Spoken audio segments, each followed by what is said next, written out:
유튜브로 읽는 박정희 전기 4권 516의 24시 군인과 문인.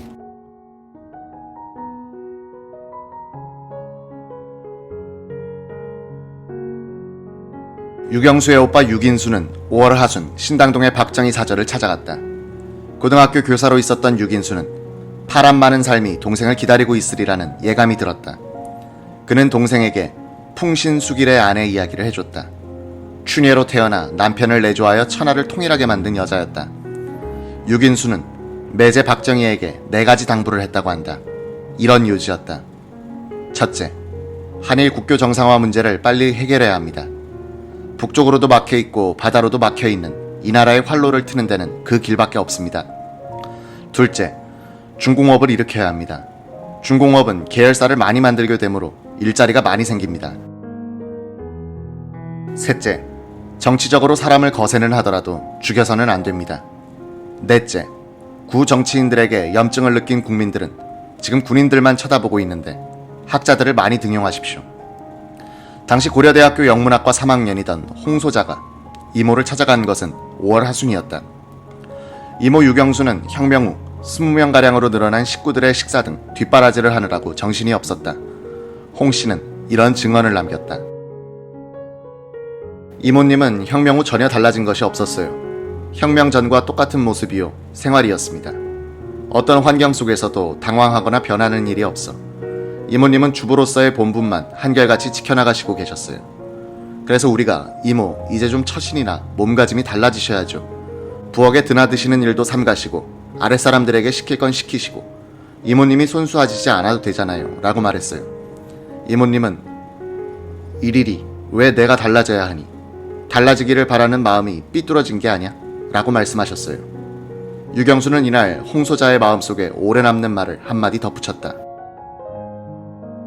나는 우리 생활에 언젠가는 기적처럼 큰 변화가 오리라는 기대 속에서 살아왔단다. 이 대목에 대해 시인 박몽골은 자신의 저서 유경수 여사에서 이렇게 해석했다. 이 의미심장한 여사의 말은 여러 가지 해석이 가능할 수 있겠으나 평소에 순수한 아내로서 여사의 신념이나 생활을 배경으로 풀이한다면 아무리 어려운 살림이나 환경 속에서도 우리 사회나 남편의 장래에 어떤 기적 같은 변화가 오게 되리라는 가능성에 대한 영감 속에서 살아왔다는 뜻이며, 또한 그것은 남편의 무한한 가능성에 대한 아내로서의 신뢰이며, 그러므로 여사는 혁명조차도 자연스럽게 받아들이게 되었다는 의미일 수도 있다.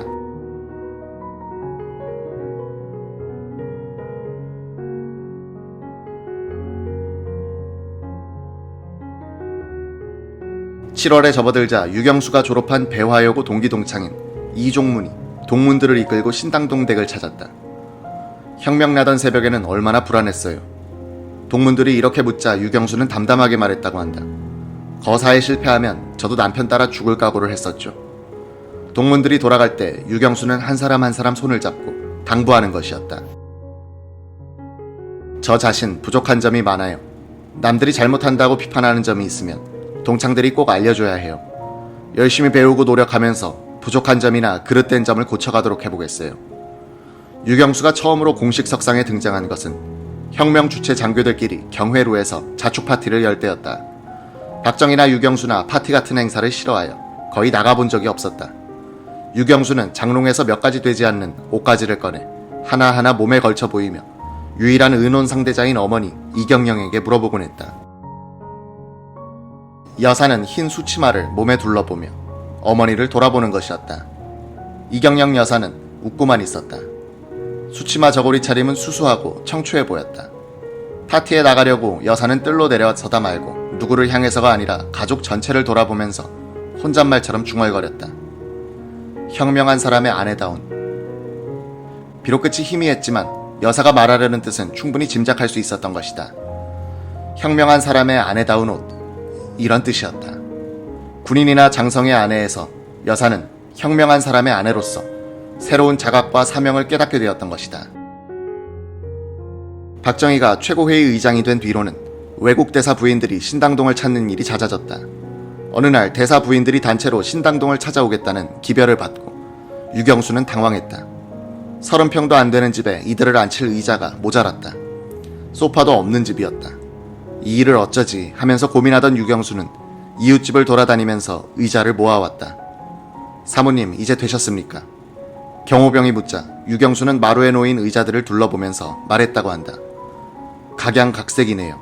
의자 전시장인가 보네. 손님들이 오면 유경수는 박정희와 동석하지 않고 소매를 걷어붙이고 부엌일만 했다. 과자를 굽고 차를 끓이고 술안주를 마련했다. 사모님, 심부름 하는 사람을 더 드립시다.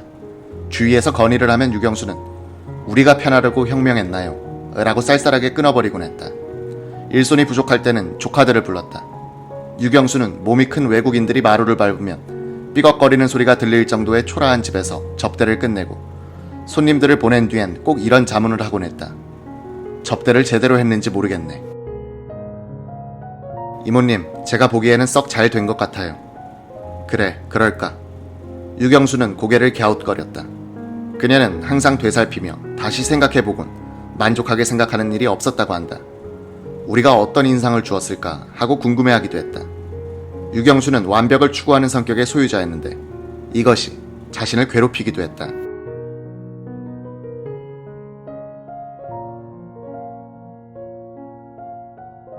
독서량이 많은 박정희는 혁명 전에도 문인들과 친했다. 시인 구상, 이용상, 소설가 장덕조, 김팔봉 등은 군인 박정희의 교양에 깊은 인상을 받고 대화의 상대자가 되었던 이들이다.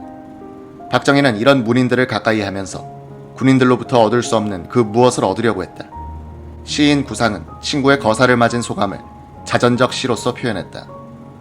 나는 5.16 아침을 어느 무희 집에서 맞았다. 그녀는 아침 화장을 하면서 방송을 들으며 이러면 세상이 어떻게 되는가요? 선생님 신상에 행여나 해나 없을까요? 하고 연거푸 물었다. 나는 그녀의 말을 귓등으로 흘리며 말채찍 소리도 고요히 밤을 타서 강을 건너니 새벽에 대장기를 에워싼 병사떼들을 보내 라고 읊었다. 그 친구의 일본 시음을 흉내내어 새벽의 한강을 떠올리고 있었다. 구상에게는 친구 박정희의 쿠데타가 예상할 수 있는 충격이었지만 많은 문인, 지식인들에게는 군인들이 정권을 잡는 것 자체가 상상 밖의 일이었다. 신라통일 이후 우리나라는 문민 통치의 전통을 이어왔다. 약 100년에 걸친 고려 무신 통치기가 유일한 예외였다. 이런 역사적 풍토에서 대부분의 우리 민간인들은 군인이란 종류의 인간들이 쿠데타를 일으켜 정권을 잡을 수 있다고는 꿈에도 생각하지 않았던 것이다. 한국의 쿠데타는 무인 통치가 정상인 터키나 일본의 쿠데타와는 그런 면에서 차원이 달랐다.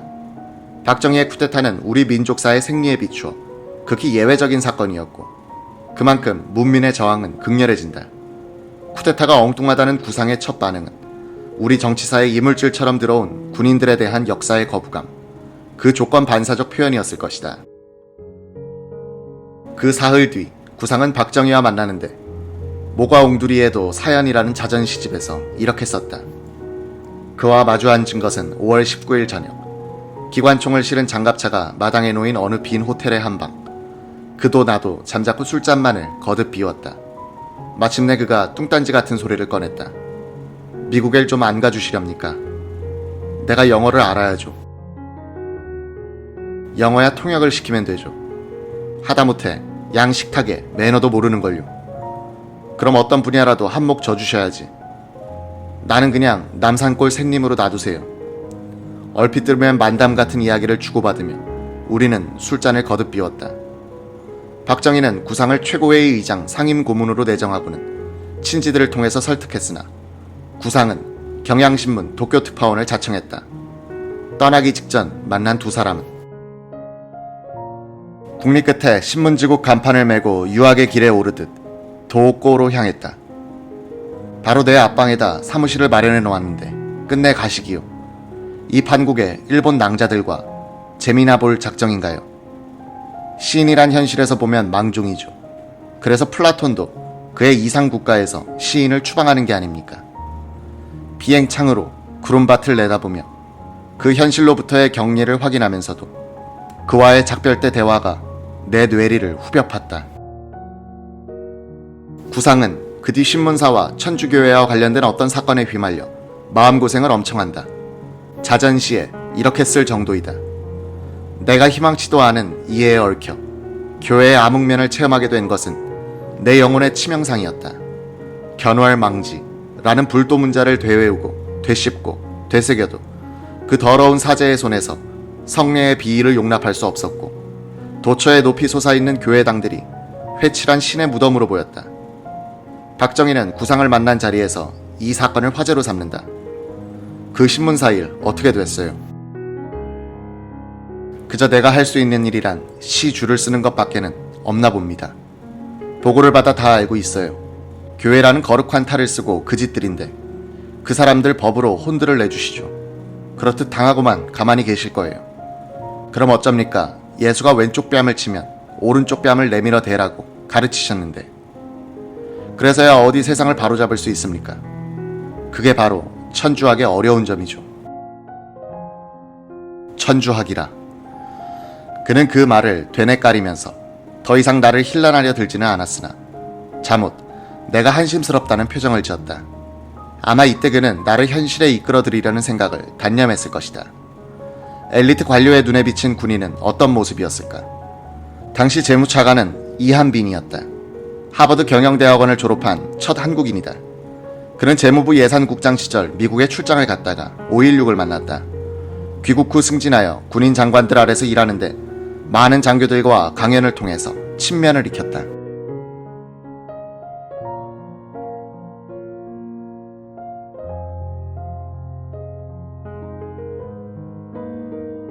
송효찬 내각 수반도 자유당 시절 이한빈으로부터 기획 예산제도에 관하여 강의를 들은 적이 있었다.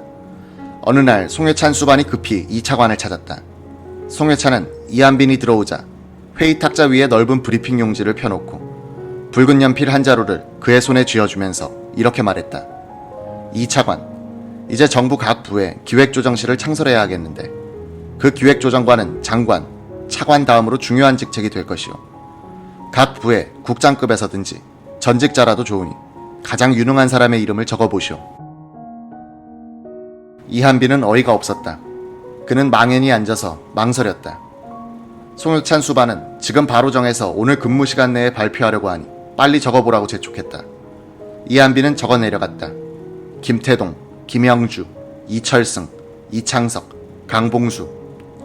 다음날 이한빈은 인사 발표를 보고는 두 번째로 놀랐다. 자신이 써준 그대로 방이 붙은 것이다. 이한빈은 참으로 혁명정부가 아니면 할 수 없는 일을 하는구나 라고 생각했다고 한다.